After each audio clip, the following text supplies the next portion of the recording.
Everything looks like a fucking alien. Well, it's funny you should say that. Oh. Because we're back with Casual Geographic, the terrifying truth behind the aliens in the ocean. Honest to God, did not even read that. See? Wasn't planned, guys. Thank you for the continued support. Be sure to comment, like, subscribe. Every little bit helps. Check out the Patreon link down below for full and cut reactions to TV shows, animes, and movies. A lot of changes happening over there. Doing Tokyo Ghoul, My Dress Up Darling Season 2, Call of the Night Season 2. Everything's changing. And we're finishing up The Summer Hikaru Died, and that's, That's a great show. It was great. At the time of this recording, we've already finished it. You guys just haven't it uploaded yet. But hey, that was a wild show. I binge read it. You know, Satan was onto something. Just not sobriety. When he let his sketchbook get uploaded into the ocean. From a breast-stroking body snatcher to a semi-sentient sarlacc pit. The greatest trick the government ever pulled was stacking billions on billions of dollars expanding into space before reconciling with the ET-ish already in our face. The Sea Star and his freak show of a family is a gross-out body horror film unfolding at the expense of all who perceive it. The Starfish family of echinoderm has 5 classes, with about 7,600 species across those classes, each as viscerally disturbing and beautifully unnerving as the next. But starfish are so freaked out for Earth, their scientific name is Astroidia, and if a report comes out that aliens have been stowed away in the seas this entire time, the #1 suspect would be Lucifer's loofah. The first red flag is starfish ignore the concept of blood. Instead, they got an open seawater circulation system that actually makes a lot of sense when you realize how they move. It starts with the madreporite, a plate that's like the front door of its system that's almost intentionally off-center to remind you that symmetry is an earthly concept. Water moves in through the madreporite through canals until they eventually reach the tube feet, which is how this Lovecraftian fidget spinner goes mobile. Because when the valve closes and the eye drop coated ampulla contract, it shoots water into the tube feet and forces them to extend. And when the extended tube foot hits a hard surface, the center retracts, forming a seal that only breaks when it's time to move on and stick to something else. Thousands of tube feet doing this dance is how a sea star can move faster than a facehugger ever should. Maybe that wouldn't be as disturbing if sea stars couldn't also see. Starfish have eyes. It's just that if he were real, he'd be standing on them. We've known that starfish have eyes at the end of their arms for 200 years. The question is, what is sight to an animal without a brain? Likely something beyond our comprehension. Kinda like the time someone told me blind people don't just see black, they just see nothing. I went nonverbal for 5 minutes fumbling with the concept. It's believed that sea stars don't see the world like you and me. Instead, they see the world in lights, darks, and shadows. One experiment tested this by going to a reef in Japan and pretty much circumcising their eyes with scissors. After that, they took the eyeless sea stars and those that didn't get theirs lobbed off and placed them away from their reef home base. The result was the uncut starfish immediately booked it to the reef, while the eyeless ones were left Stevie wondering about the next move. It was also found that even starfish living where sunlight isn't a concept can see, and out of the 13 species pulled out of the deep sea, all but one of them had eyes, including Novadinia americana, which has giant pupils and arguably the best vision of this predatory polygon. And like Mardi Gras, they would flash whenever excited, except instead of flesh, they'd flash light. In fact, some deep sea stars are bioluminescent, and many believe that this brainless mess of impulses can communicate through that light. Now let's talk about that lack of a brain, because that honestly makes everything Satan Squishmallow does creepier. Instead of a brain, the sea star has a tangled ring of neurons that link signals coming from the arms. But the thing with starfish being brainless is, there is no grand central station for signals. Everything's localized, and signals can start from anywhere. Once one arm decides to move, in that moment it becomes the dominant arm, with all the other ones following its lead. Speaking of arms, they don't always stop at 5. The Antarctic sunfish can have up to 50. It's a democratic hive mind that transcends past the need for thought. Sea stars are like aliens that have been hiding in our faces for 500 million years, and the only thing we have in common is as deuterostomes, both starfish and people start life the same way they live most of it, as an asshole. And there's no time a starfish identifies more than when it eats, because the way they feed was straight up ripped out of a scene from Meat Canyon. The best way to describe how horrific nature made this bottom feeder is to describe what it's like to be hunted by one.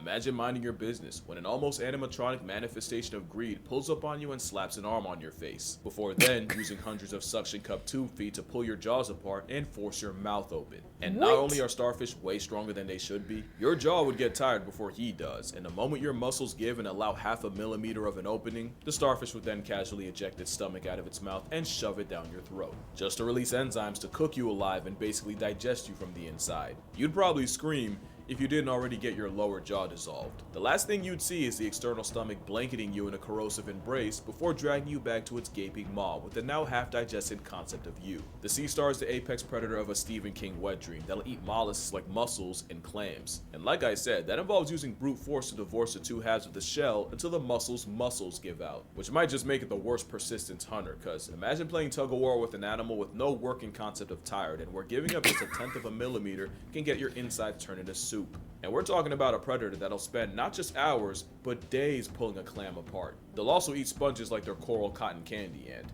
I don't think the implication even needs to be explained. In fact, Patrick would have murked SpongeBob, his family, the kid they raised. I don't know if Buddy got a name, but he would have got packed up too. Their only chance would be Gary using family ties to try and put a hit on him, with the giant Pacific Triton being one of the few animals able to prey on the Crown-of-thorns starfish. But starfish will prey on anything that ain't nailed down, and as part-time scavengers, they'll also remove the dead like a garbage disposing Jabba the Hutt. A mother octopus's prize for loving her kids almost to death is a starfish dragging her off to a certain one. Starfish are also common predators to other starfish, as this one is now finding out at the arms of a sun star. They're different species, so technically not cannibalism. Some owls eat other owls, and some cats cook other cats. So a sea star dissolving another star isn't cannibalism, unless they're the same species.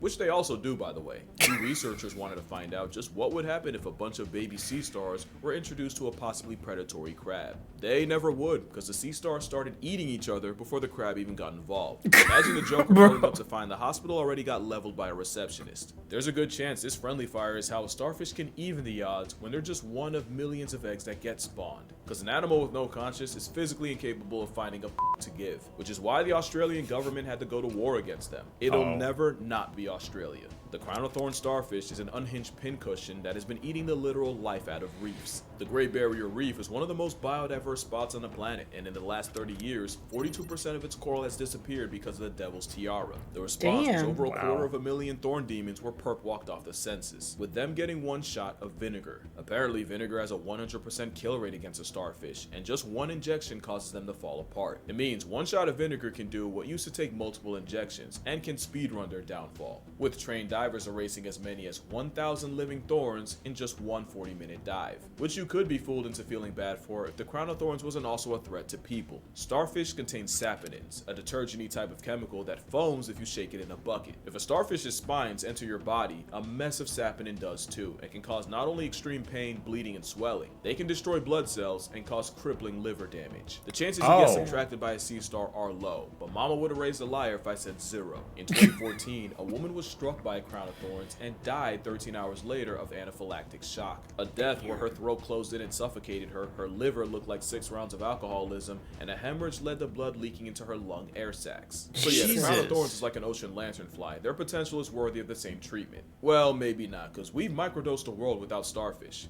It's not good. One of the all-time creepiest diseases has been massacring the starfish population so bad that even other animals are catching strays. Sea star wasting disease starts with a starfish seemingly starving itself and managing to seem even more lethargic than usual. That's when the white lesions start forming all over the starfish, followed by the tissues melting around the lesion. At this point, the star's water vascular system fails as the victim deflates. The starfish becomes immobilized as its vessel deteriorates and arms fall off, except this time, there is no growing back. The endgame is a starfish now reduced to a pile of white mushy goo. Wasting disease affects over 20 species of sea star, with a body count in the billions. The first recorded plague was on the East Coast in 1972, then again in 1978. In 2013, the blight abolished over 5 billion, and in some parts of British Columbia, you couldn't even see the seabed because it was too littered with formerly star-shaped corpses. The disease has ravaged sea stars from Baja California all the way to the Gulf of Alaska, and some like the sunflower sea star have had their numbers cut down by 90%.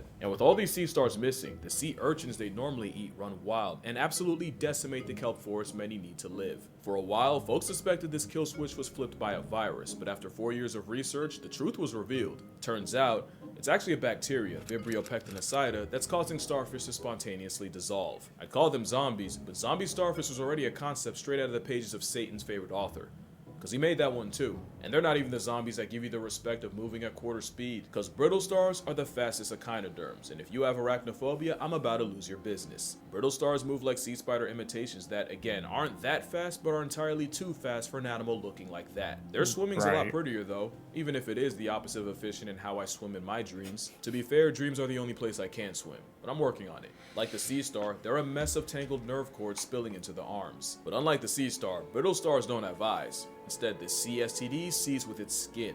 Extraocular vision means brittle bandits use proteins in the skin called opsins to sense light. Pretty much, the light hits the proteins, which sends a response to the brittle star to make it move out of the light, meaning its entire body is technically an eye, which is why it's a star that also fears the sun, since brittle stars spend most of the day hiding under rocks and crevices, so any light sends them scrambling out of the spotlight like roaches. Some aquariums even train brittle stars to associate the lights dimming with food, and so they would all just crawl out of the woodwork whenever someone would lower the lights. Not bad for an animal that's brainless and has to poop out of its mouth. A mouth that has 5 jaws, by the way, which is the last thing you'd see if you got murked by one, because any prey caught in those spines would get crushed to death before being digested. Even something like a squid can get got if it dicks around in a hit range of a bunch of brittles, and considering what we know about squid, I don't think you could dream up a worse way to become a wuzz. Brittle stars also catch bodies passively through suspension hunting, but the most cursed version of an already cursed animal is a suborder of brittle stars called Eurylina, aka basket stars. I don't even know what nature thought it was doing with this fractal fuckery. Basket stars only have 5 arms. It's just that they proceed to branch off into straight nonsense. Arms lined with hooks and spines, and when they catch something alive, it'll wrap its arms together and form a basket around its prey. After which, the semi-sentient spiderweb uses tube feet to work the creature entombed in mucus and spines towards its sarlacc pit of a mouth. It's basically getting eaten alive by a bush. A bush that can move, mind you. The giant basket star will hide in crevices during the day, only to climb on top of coral to hunt at night. Also, they get pretty big. Gorgoncephalus is named after Medusa's headshot, and they can have arms as long as 2.5 feet. Just a nightmare of an animal related to a starfish, but as cursed as a cancerous group can be, the feather star is equally as ethereal. This biblically accurate angel is a crinoid. There's 2 classes of crinoids, the marine tickle monster right here, and the sea lily. The difference is, feather stars seem to have unlocked free will, while sea lilies settle down and plant themselves in one spot via a stalk. But let it be known, sea lilies can always drag themselves away when they're motivated enough, and if you're enough to make a sea lily want to walk away, consider that an insult of the highest order. It really is a living fossil, with crinoids being around for about 500 million years, so basically the granddaddy of all the nonsense in the ocean. So it makes sense that they also have some of the wildest plot armor too.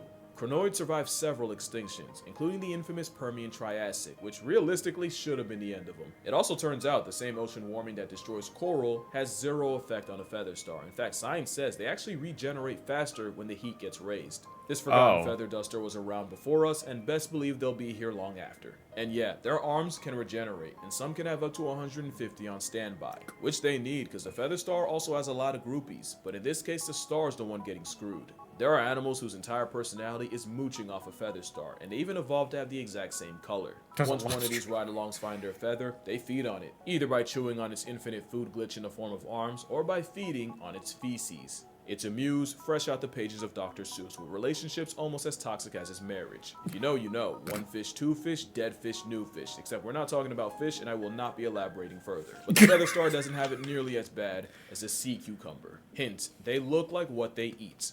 It's a bottom feeder in every sense of the word, a detrivore living off the dead and decaying. They use tentacles to shovel sediment into their system, like that. where they digest anything organic and eject the rest. Which means the sand is actually cleaner coming out than going in, and by recycling all the organic nastiness no one else will, sea cucumbers help prevent the same algae blooms that can suffocate fish. Not to mention their bowel bricks help seagrass grow and even contains calcium carbonate, which not only builds the skeleton of coral, it even helps reverse ocean acidification. Mind you, a group of sea cucumbers is called a pickle, and a reef's worth of pickles can produce up to 70,000 tons of poop a year, and it's estimated the combined cucumbers on Heron Island release 5 Eiffel Towers worth of product. Okay, but a group of them is a pickle? What a pickle we're in. You imagine being able to tell somebody, oh yeah, no, that's a pickle of cucumbers.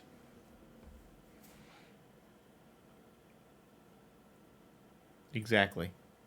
And yet, with all they give back to the community, some decide that's not enough, with some like the pearlfish using the cucumber as a personal panic room, by forcing their way through the squishy's poop chute, the same brown eye they breathe through, and it's not just one squatter they have to deal with. One cucumber can have 15 pearlfish packing its prostate. I mean, what's he gonna do about it? He ain't got no hands. What they do have are teeth.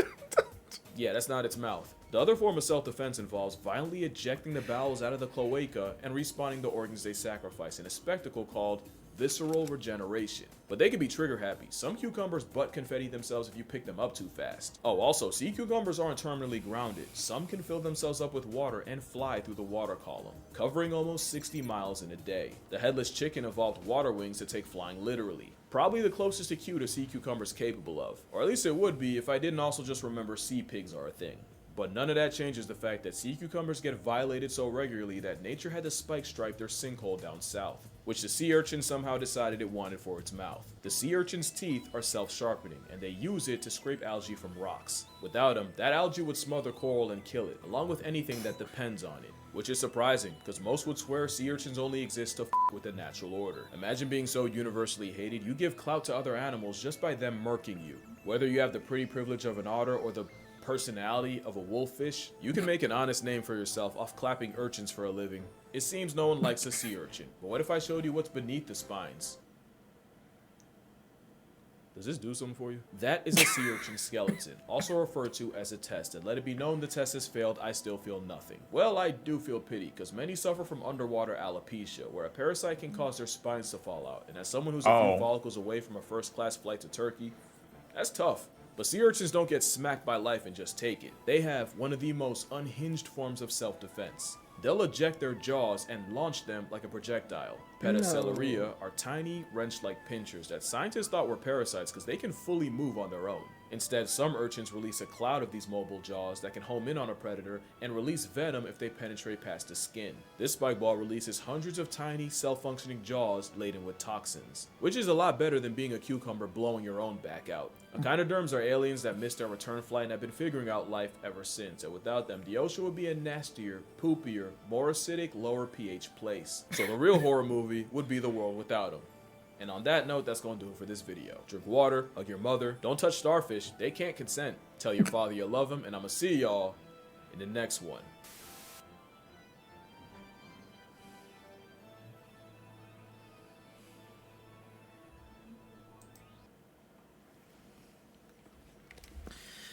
I'm fascinated but greatly disturbed. Yes, I think that's usually how we feel at the end of a Casual Geographic video. I learned so much, 75% of which I kind of wish I didn't. Yeah. But I'm here, and now I have the knowledge. It's in my brain hole now. I also feel like everything that I've learned has just added to why I don't want to get back in the ocean. We have been doing a lot of ocean ones from him. Yeah. Should probably stop doing that for a while. We're going to a beach place, to an island for our honeymoon at the end of the month. It's probably not good for us to be terrified of the ocean more than we already are. We were already at a respectful fear of the ocean. Now we're at a I just don't want to touch it. Yeah, it's like I'm good. I'm fine. I think I'm fine living my life not touching ocean. Right. It's like, huh. Well, Otaku fan, did you learn something new today as well? If you want more Casual Geographic here on the channel, let us know which one to react to next, and we'll see you for the next video. Bye. Bye.